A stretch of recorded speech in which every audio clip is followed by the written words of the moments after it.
So today we are going to start with prism theory. First little bit of theory, then we are supposed to solve questions. तो सबसे पहले prism होता क्या है, यहाँ से स्टार्ट होना चाहिए. What is a prism? Prism is a transparent glass material having two triangular faces and three rectangular faces. तो आपके पास एक ट्रांसपेरेंट ग्लास स्लैब है, ट्रांसपेरेंट ग्लास स्लैब है, रिमेंबर दिस. इसके दो ट्रायंगुलर फेसेस है और तीन रेक्टेंगुलर फेसेस है. तो ये एक ट्रायंगुलर फेस हो गया, दूसरा यहाँ पे है, and then you join this,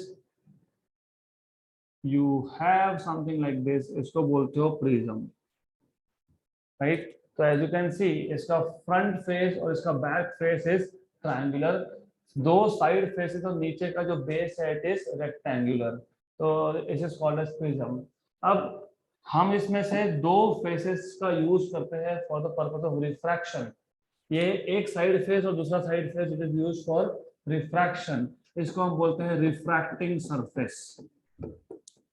refracting surface, ये भी रिफ्रैक्टिंग सरफेस है, बाजू का भी रिफ्रैक्टिंग सरफेस है. देन दो रिफ्रैक्टिंग सरफेस को जो लाइन ज्वाइन करता है इसको बोलते हैं refracting as.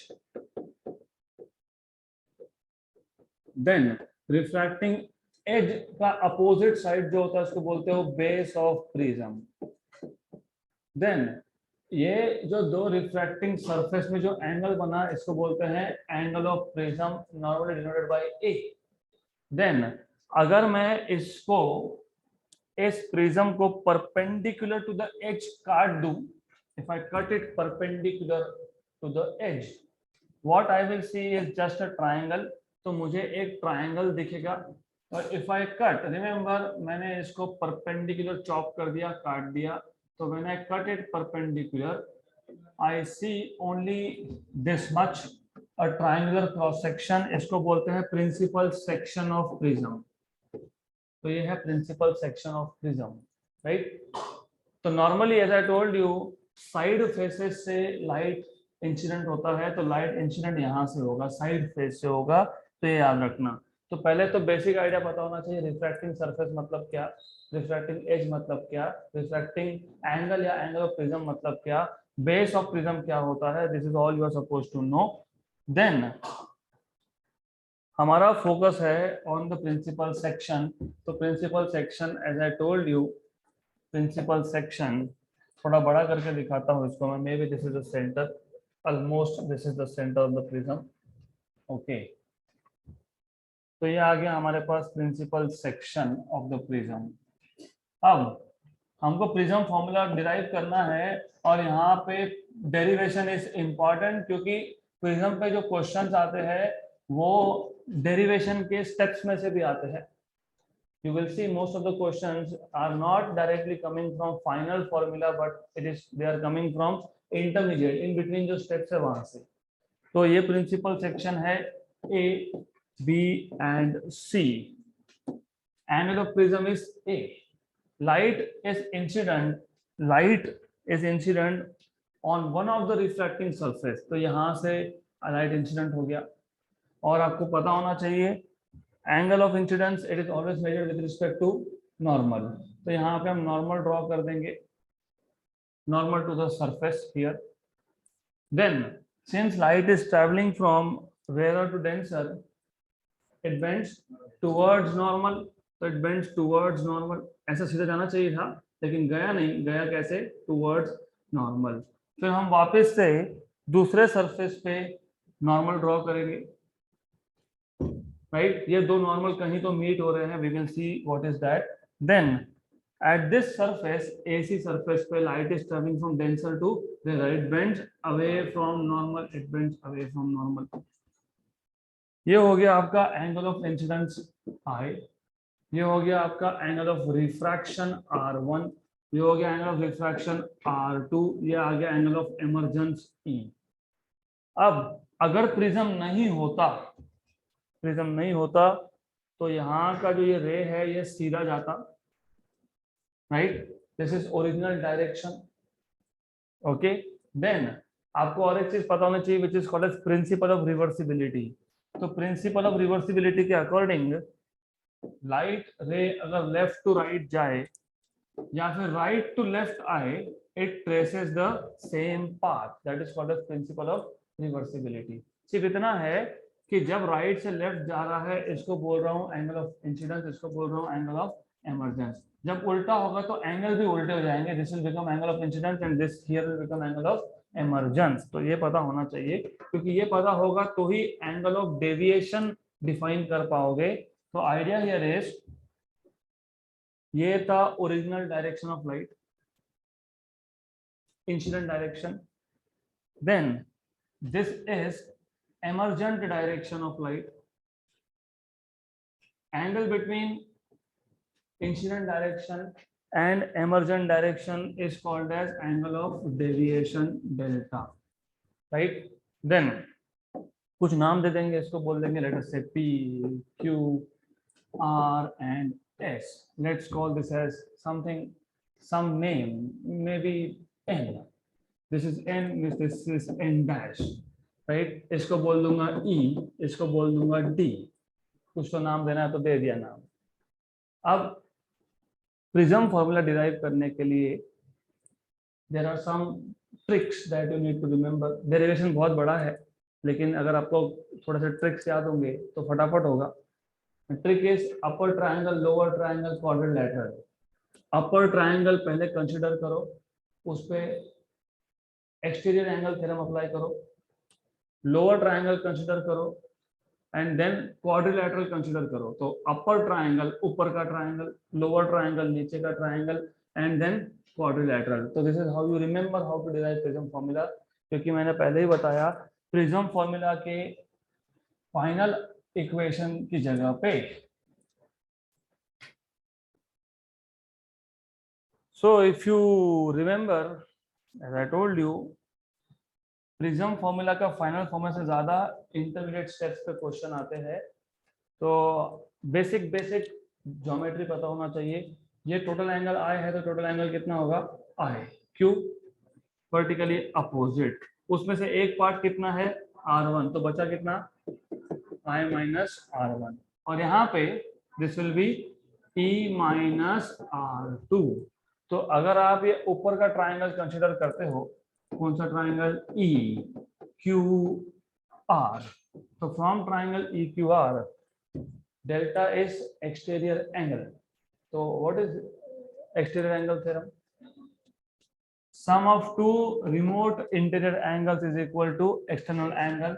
So I minus R1 plus E minus R2, correct? So delta equal to I plus E minus R1 plus R2। इस इक्वेशन नंबर 1 पे भी क्वेश्चन आते हैं, तो ये पता होना चाहिए। Then use this lower triangle. Lower triangle is DQR. From triangle DQR, sum of all the angles is 180. So R1 plus R2 plus D equal to 180. मतलब D equal to, या तो R1 plus R2 equal to is the same thing, D equal to 180 minus R1 plus R2, right? Then अगर एक quadrilateral use करता हूं मैं, तो from quadrilateral कौन सा quadrilateral, AQDR, you know what is sum of two opposite angles of quadrilateral, 180। तो angle A plus angle D is equal to 180। तो D equal to 180 minus A, equation number 3, equation number 2, right? Equation number 2 और 3 देखोगे तो from equation number 2 and 3 what you will get is, left hand side same है तो right hand side भी same होगा। तो from equation number 2 and 3 you will have 180 minus R1 plus R2 equal to 180 minus A। Here A cancel, negative sign भी गया, तो A equal to R1 plus R2 equation number 4। Equation number 4 equation number 1 में substitute करना है, तो from equation number 1 and 4 ध्यान यहाँ पे चाहिए, हर एक स्टेप पे क्वेश्चन आता है। तो delta equal to delta equal to I plus E minus A. Stop playing with fan speed, please. So delta equal to I plus E minus A. So you will have delta plus A equal to I plus E. This is equation number 5.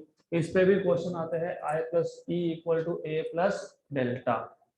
Right, इस पे बहुत सारे question आते हैं, आप देखोगे, you will see. Now you should know what is minimum deviation. अब होता क्या है, अब एक एक्सपेरिमेंट, ऑफ कोर्स ये angle of minimum deviation is experimental angle, experimental value. हम एंगल ऑफ इंसिडेंस को प्लॉट करते हैं against angle of deviation. What do we see is, जैसे जैसे एंगल ऑफ इंसिडेंस बढ़ा दिया, मतलब how do increase angle of incidence, पहले आपने नॉर्मल की डायरेक्शन में लाइट इंसिडेंट किया, एंगल ऑफ इंसिडेंस इज 0. फिर बढ़ाते गए बढ़ाते गए बढ़ाते गए, you are increasing the angle of incidence and you can go maximum up to 90 degree. Right, तो जैसे जैसे आप एंगल ऑफ इंसिडेंस को बढ़ा रहे थे, वैसे वैसे एंगल ऑफ डेविएशन कम होते गया, एक मिनिमम वैल्यू पे आया, फिर वापस बढ़ गया. तो you are increasing angle of incidence, angle of deviation is decreasing, it reaches a minimum value delta m, right? Then it starts increasing again. तो ये जब एंगल ऑफ डेविएशन की वैल्यू मिनिमम हुई, मतलब at delta equal to delta m, actually हुआ क्या, actually हुआ ये, द रे of light is passing symmetrically through the prism. What do you mean by symmetric passing is, symmetric passing मतलब ये जो QR रे है, ये बेस को हो गया पैरेलल, क्योंकि हमेशा ऐसा नहीं होगा, हमेशा ऐसा नहीं होता है. मे बी अगर ऐसा इंसिडेंट होता तो लाइट नॉन पैरेलल भी जा सकता था, but at delta equal to delta n, at angle of deviation equal to minimum angle of deviation, the ray of light is passing symmetrically through prism, which means the refracted ray inside the prism is parallel to the base of the prism. मतलब QR is parallel to BC. तो QR is parallel to BC, इसका मतलब क्या होता है, इसका मतलब होता है I is equal to E, और I इक्वल टू E हुआ तो R1 इक्वल टू R2 होगा compulsory. I equal to E which means R1 equal to R2 equal to R, right. तो ये पता होगा तो आगे कुछ कर पाओगे. तो फॉर एग्जाम्पल हमारे पास ऑलरेडी है A equal to R1 plus R2, तो therefore A equal to R1 plus R2, लेकिन R1 क्या है R, R2 क्या है R, तो A कितना आ गया 2R, तो R कितना आ गया A by 2, राइट.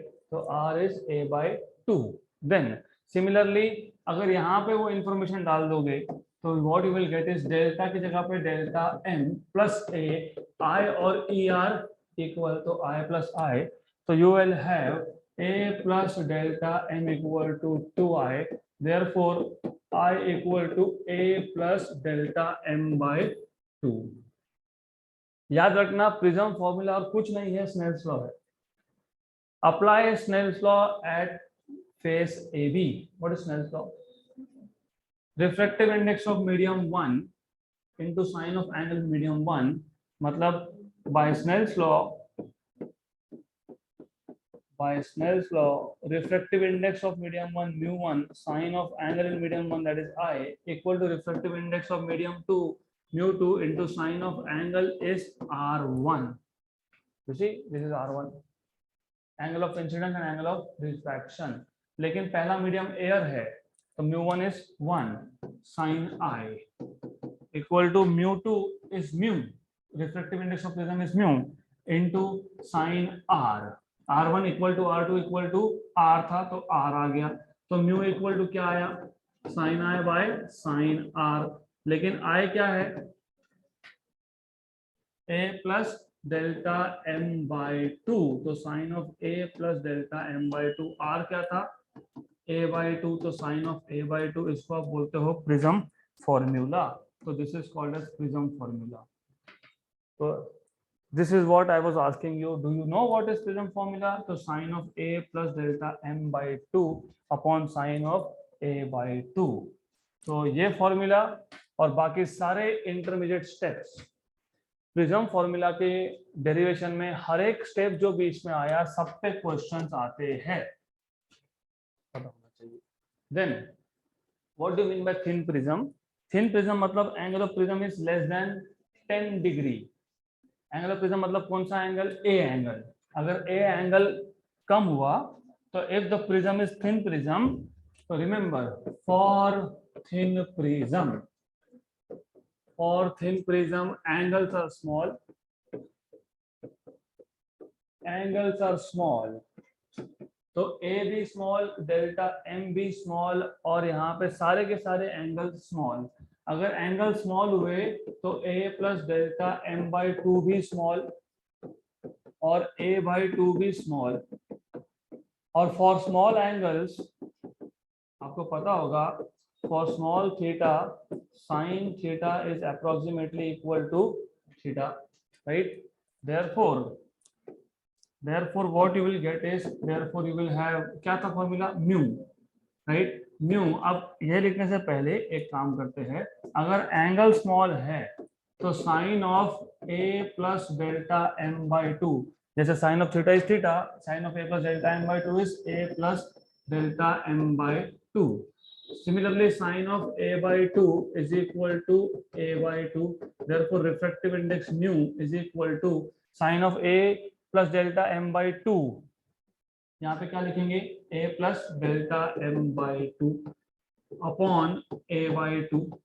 तो ये by 2 हो गया कैंसल, तो आपको मिल गया a plus delta m by a। ये आ गया आपके पास रिफ्रैक्टिव इंडेक्स। तो a को शिफ्ट कर लिया तो mu A equal to a plus delta m। तो यहां से you will get mu A minus a equal to delta m। तो यहां से you will take out a common, mu minus 1 into a is delta m। लेकिन delta m ये delta की बहुत सारी वैल्यूज में से एक वैल्यू है। यू सी यहाँ पे सारे के सारे वैल्यू डेल्टा के थे, delta m is one of the values of delta. तो मैं डेल्टा m की जगह पे डायरेक्ट डेल्टा भी लिख सकता हूँ। तो therefore delta equal to mu minus 1 into A. ये आ गया फॉर्मूला फॉर थिन प्रिज्म। तो जहां पे स्पेसिफिकली मेंशन किया होगा थिन प्रिज्म, वहीं पे ये फॉर्मूला लगेगा, अदरवाइज कौन सा आएगा? Prism formula. तो remember this is specifically for thin prism. या तो बोला होगा angle of prism is very small, या तो बोला होगा angle of prism is 6 degree, 5 degree, 4 degree. तो कौन सा फॉर्मूला आएगा? Mu minus 1 into A. Then what else you should know is, ये प्रिज्म हम यूज कहाँ करते हैं? Prism is used for dispersion of light. तो हम उसको बोलते हैं, I mean of course dispersion of light में एक कॉन्सेप्ट है which is called as angular dispersion. So what is this angular dispersion? We will see. First of all, you should know what is dispersion of light. What is dispersion of light? हाँ, एक colour का जाना मतलब white light का अंदर जाना और बाहर 7 कलर्स का आना, मतलब splitting of white light into constituent colours is known as dispersion. So splitting of white light into 7 constituent colors is called as dispersion of light. तो इनगोइंग जो लाइट है ये ओरिजिनल डायरेक्शन है, this is original direction, this is white light. You know white light is composed of 7 different colours. तो जब prism से पास होगा तो यू मस्ट रिमेंबर, एक चीज हमेशा याद रखो, रिफ्रैक्टिव इंडेक्स का बेसिक डेफिनेशन क्या था? Speed of light in air upon speed of light in medium. तो हर एक कलर के लिए क्यू, what is v? N lambda. तो अगर आपको याद होगा स्पीड ऑफ लाइट सी ये वैल्यू कांस्टेंट है एयर में, एन फ्रीक्वेंसी ये कांस्टेंट है, राइट? तो चेंज क्या हो रहा है? लैम्बडा। तो रिफ्रैक्टिव इंडेक्स इस पे डिपेंड करता है वेवलेंथ पे। मटेरियल सेम होने के बाद भी प्रिज्म का जो मटेरियल है वो प्रिज्म का मटेरियल वही है, लेकिन हर एक कलर के लिए रिफ्रैक्टिव इंडेक्स इज डिफरेंट, क्योंकि refractive index depends on wavelength. तो वेवलेंथ चेंज होना मतलब रिफ्रैक्टिव इंडेक्स चेंज होना। इसका मतलब ये होता है कि for 7 different colours you will have 7 different refractive indices. तो you must know, सारे फॉर्मूलाज आपके सामने है. यू शुड नो सबसे ज्यादा डेविएशन कौन से कलर का होगा और सबसे कम किसका होगा. तो यू नो विबग्योर. यस. तो whenever light is changing medium, it is going from rarer to denser. It bends away from normal towards normal. तो सबसे पहले you have to draw a normal here. यहाँ पे नॉर्मल ड्रॉ कर लिया. सबसे कम deviation किसका होगा तो वो होगा रेड कलर का. Red is the least deviated. फिर यहाँ पे it bends away from normal. सबसे ज्यादा डेविएशन किसका होता है तो होता है वॉयलेट कलर का, विबग्योर. तो सबसे कम वेवलेंथ जिसका उसका सबसे ज्यादा डेविएशन. तो you will have something like this. और इन दोनों में of course as you can see ये हो गया angle of deviation for red colour. Then you have angle of deviation for violet color. तो ये याद रखना एंगल ऑफ डेविएशन मेजर कहाँ करते हो सबसे पहले वो पता होना चाहिए. Do you measure angle of deviation with respect to refracted beam और एमर्जेंट बीम? Emergent beam. तो सबसे पहले remember where are we measuring angles. तो ये एंगल ओरिजिनल डायरेक्शन का इसके साथ, this is angle of deviation for red. Then ये angle with respect to original direction is angle of deviation for violet. Then इन दोनों के बीच का जो एंगल होगा that is delta V minus delta R. This is called as angular dispersion. Good. अब जो mean colour है हमारे पास येलो कलर. तो येलो कलर का डेविएशन इन बिटवीन है. This is what you will have, right? Then this is what happens in angular dispersion. अब हम angular dispersion को डिफाइन कैसे करते हैं? कैसे डिफाइन करते हो? Delta equal to what? यही तो एंगुलर डिस्पर्शन है. Delta we minus delta R. तो delta V will be mu V minus A. Mu V minus 1 into A V मत लिख देना क्योंकि प्रिज्म का एंगल दोनों तीनों चारों सातों कलर के लिए होता है सेम, सिर्फ रिफ्रैक्टिव इंडेक्स होता है अलग. Minus mu R minus 1 into A. इसको सिंप्लीफाई करोगे तो mu V minus mu R into A मिलेगा. Correct. This is what you will get. तो this is angular dispersion denoted by delta.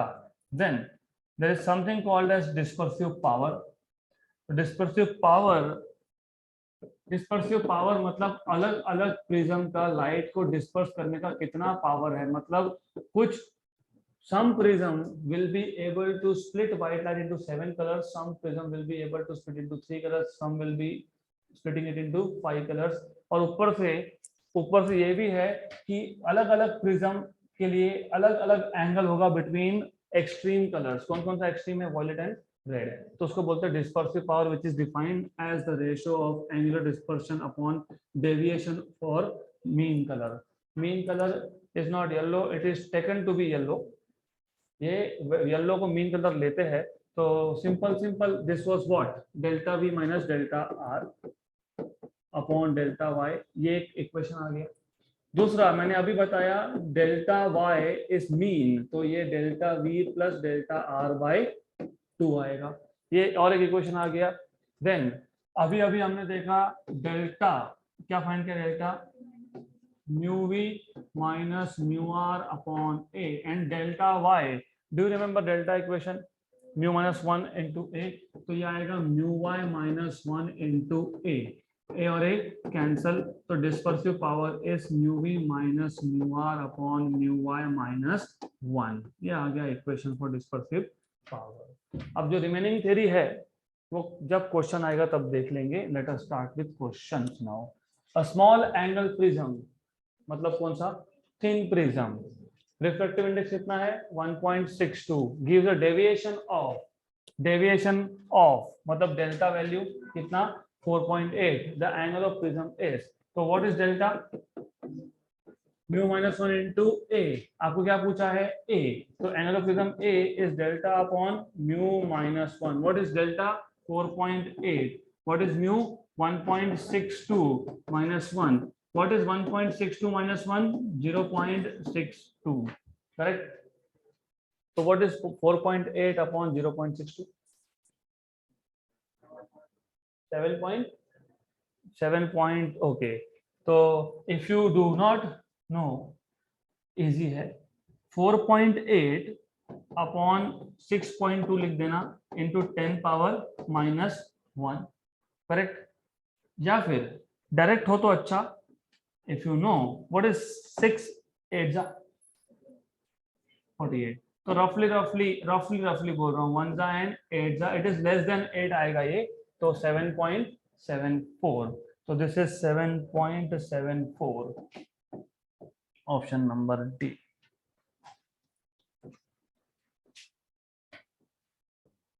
Next question.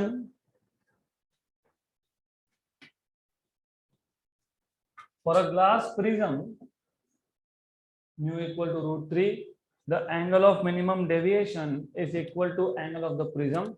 The angle of prism is, for a glass prism, angle of minimum deviation is equal to angle of prism, मतलब delta m equal to a. What is the angle of prism? You know what is prism formula? अब सबसे पहले कहीं पे भी thin prism small angle बोला है क्या? नहीं. तो जो रेगुलर फॉर्मूला है, sine of a plus delta m by 2 upon sine of a by 2. तो डेल्टा m की वैल्यू क्या है? a. तो mu equal to sine of a plus a by 2 upon sine of a by 2. Then mu equal to sin of a plus a is 2a upon 2, मतलब sin of a upon sin of a by 2. हम जो formula derive कर रहे हैं वो बाद में याद रखना. 4 क्वेश्चन आते हैं, 4 टाइप के क्वेश्चन आते हैं सेम फॉर्मूला पे. तो mu equal to what is sin of 2 theta? 2 sin theta cos theta. So what is sin of theta? 2 sin theta by 2 cos theta by 2. So what is sin a? 2 sin a by 2 cos of a by 2. तो upon sine of a by 2. Cancel and cancel. तो याद रखना, जब जब a equal to delta m बोला हो तो straight away यहीं से स्टार्ट कर लो. 2 cos of a by 2. तो whenever a is equal to delta m, mu is equal to 2 cos of a by 2. Straight away यहां से स्टार्ट होना चाहिए सॉल्यूशन. क्या पूछा था आपको? Angle of prism. ठीक है. और क्या दिया है? रिफ्रैक्टिव इंडेक्स दिया है. तो रिफ्रैक्टिव इंडेक्स कितना दिया है? √3. तो दिस इज √3 equal to 2 cos of a by 2. तो √3/2 equal to cos of a by 2. √3/2 cos की वैल्यू कब आती है? 30 डिग्री. तो cos of 30 degree equal to cos of a by 2, मतलब 30 degree equal to a by 2. तो a कितना आ गया? 60. a 60 आ गया. तो this is what you will gate. Option number D.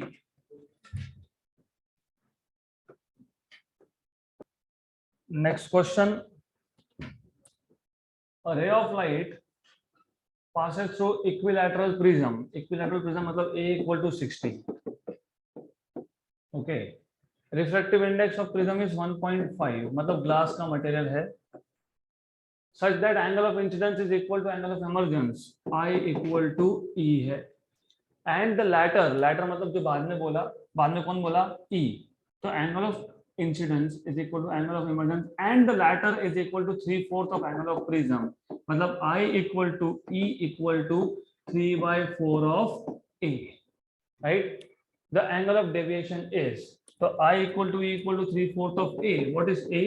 60 degree. 1 and 15 का मतलब कितना? 45 degree. How do you find out what is angle of deviation? I plus E equal to A plus delta. Right? So delta equal to I plus E minus A. I और E equal है 45 और 45 है. 45 plus 45 minus A is 60. तो 90 में 60 मतलब कितना? 30. तो 30 degree. Option number B. Next question. A ray of light is incident at 60 degree on a prism of refracting angle 30 degree. So ray of light is incident at 60 degree. I equal to 60 degree on a prism of refracting angle A which is 30 degree. The emerging ray is at an angle 30 degree with respect to incident ray. तो angle of emergence नहीं दिया, ये deviation angle दिया है. emerging ray is at an angle 30 degree with respect to incident direction और emergent direction. इसमें angle कितना होता है? Angle of deviation. तो क्या दिया है? एंगल ऑफ डेविएशन डेल्टा कितना दिया है? 30. इजी. क्या पूछा है? Value of refractive index of the prism. Excellent question. What is I plus A? I plus E. What is I plus E? A plus delta M. तो I plus E equal to A plus delta. तो यहां से E मिल जाएगा. What is E? A plus delta minus I. What is A? 30. What is delta? 30. What is I? 60. What is E? 0 degree. E0 इसका मतलब the emerging light is going perpendicular to the other face of the prism. इसका मतलब ये है हमारे पास एक prism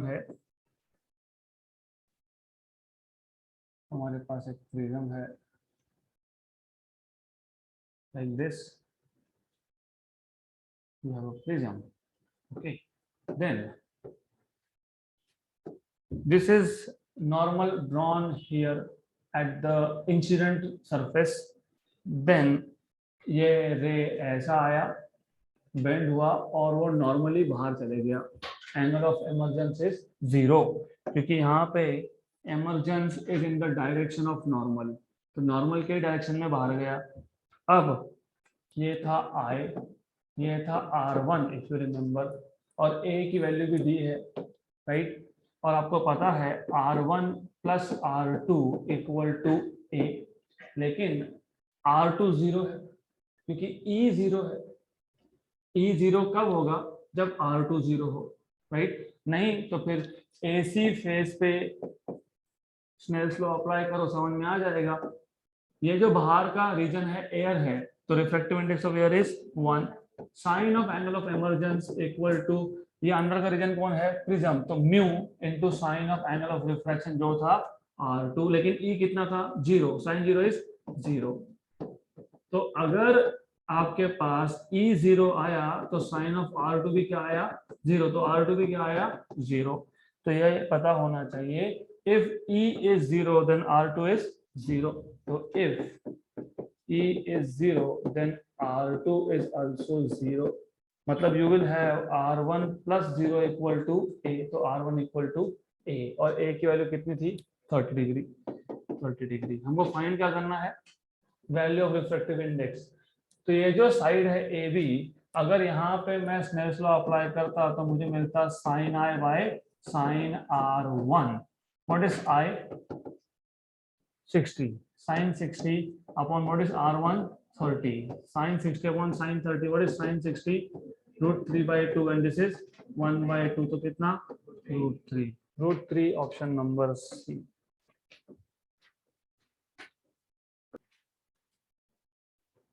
next question क्या है? नेक्स्ट क्वेश्चन क्या है? एंगल ऑफ मिनिमम डेविएशन मतलब कौन? Delta for a prism of refractive index 1.5 is equal to angle of prism, मतलब delta M is equal to A. Angle of minimum deviation, फिर आगे बीच में जानबूझ के रिफ्रैक्टिव इंडेक्स बता दिया so that you get confuse. और कंफ्यूज होना नहीं. Angle of deviation can be equal to angle of prism. Angle equal to angle होता है. तो A equal to delta M, right. A equal to delta M अभी भी बताया था मैंने. Do you remember? कहाँ था? यहाँ था. Mu equal to 2 cos A/2. तो अगर A equal to delta M है, if A is equal to delta M, mu equal to 2 cos of A/2. आपको क्या पूछा है? Angle of prism if refractive index is 1.5. तो म्यू की value कितनी है? 1.5 equal to 2 cos of A/2. This is 3/2 equal to 2 cos of A/2. मतलब 3/4 equal to cos of a/2।